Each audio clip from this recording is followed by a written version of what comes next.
Most parents think the cat is just there. Warm furniture, a background presence, something the baby finds amusing. They are wrong. And the research on what is actually happening inside your child's brain during those ordinary moments on the floor, it will change the way you see your living room forever. Let's start with something no pediatrician has ever told you. By 3 months of age, before your baby can sit up, before their first word, before they have any conscious memory of anything, the cat is already inside them, biologically, permanently. A landmark study from the University of Alberta followed 400 families across the first year of life. Infants in pet-owning households developed significantly greater microbiome diversity by just 12 weeks, and the specific bacterial strains elevated by feline exposure are the ones most strongly associated with a more regulated stress physiology. Not just reduced allergies, but a more stable biological baseline for how the nervous system handles threat, uncertainty, and fear for the rest of their life. The cat is not decorating the environment. The cat is editing it. At a microbial level, they are quietly rewriting the opening chapter of your child's neurological story before you've even noticed. But that is only the first layer, and it is the least surprising one. Here is what the research describes as far more significant and far less understood. Think about every relationship in your baby's life. You, your partner, grandparents, every single one of them operates on what researchers call interactional contingency. You respond to your baby's signals. You track their cues. You attune, and sometimes you miss. And when you miss, when you're distracted, when you're tired, when you check your phone during a fuss, a small rupture opens in the social contract. Nothing catastrophic, but the infant nervous system registers it. Every human face in your baby's world is simultaneously a mirror and an evaluation. The cat opts out entirely. Researchers at the University of Florida identified what they call non-contingent social presence, a socially legible partner whose responses are not tied to the infant's performance, mood, or signal quality. The cat doesn't need the baby to be regulated. The cat has no agenda for the interaction. The cat cannot be disappointed. And here is what the infant nervous system does with that. It exhales. Cortisol drops. Return to baseline after stress accelerates.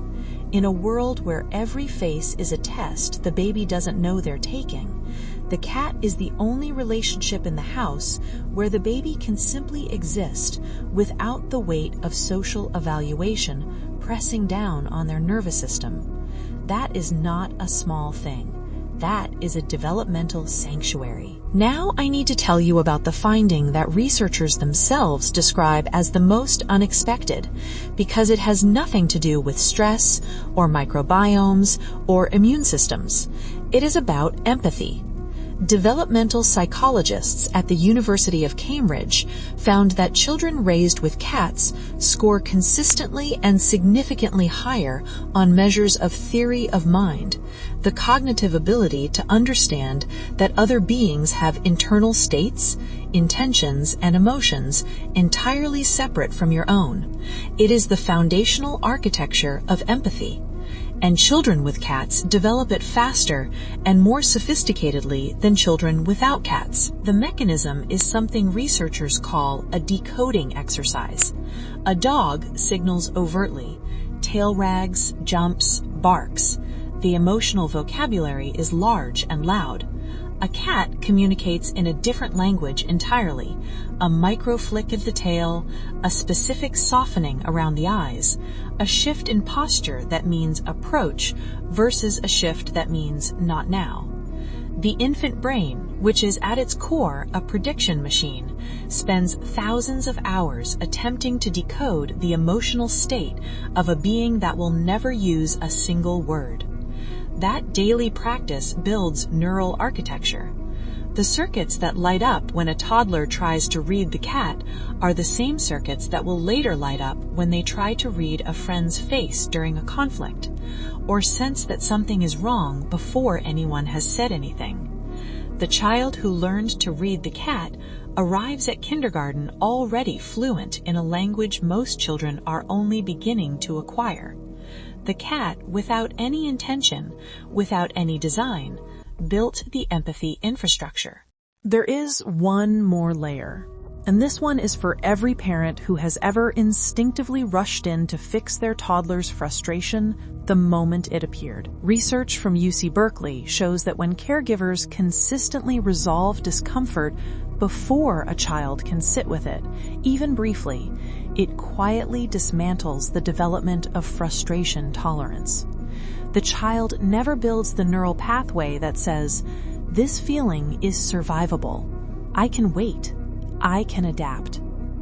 The cat is the most elegant frustration teacher your child will ever encounter. When the baby reaches and the cat walks away, no argument, no negotiation, no explanation, the baby receives something profoundly important, a boundary that is not a rejection, a no that is not a catastrophe. The interaction simply ends cleanly, and the world does not fall apart. Researchers at the University of Reading identify frustration tolerance as one of the single strongest predictors of long-term social success, stronger than early academic skills, stronger than verbal ability. And your child is building it on the living room floor in 5-minute increments every single day. So the next time you see your baby reaching for the cat, slow down for just a moment before you reach for your phone. You are watching a nervous system learning that warmth does not require performance. You are watching a small brain practicing the ancient, essential skill of reading a mind that does not use words. You are watching frustration tolerance being laid down, one gentle withdrawal at a time. You are watching the architecture of empathy being constructed by an animal that has no idea it is doing any of this. The cat just showed up, warm, consistent, entirely without an agenda. And in doing so, in simply being there, it is building something inside your child that neuroscience is only now beginning to understand. Something that will still be there decades from now, long after your child has forgotten this ordinary morning on the floor. If you have a baby and a cat, or if you grew up with one, I want to know something. Did you sense that this relationship was different even before you had the science for it? Leave that in the comments, because the bond between infants and animals is one of the least studied and most quietly significant stories in developmental psychology. And if you want to understand what is happening inside a baby's brain when the safety of the home is disrupted, why they wake at the same hour every night, what their nervous system is actually processing in the dark, that is the next video.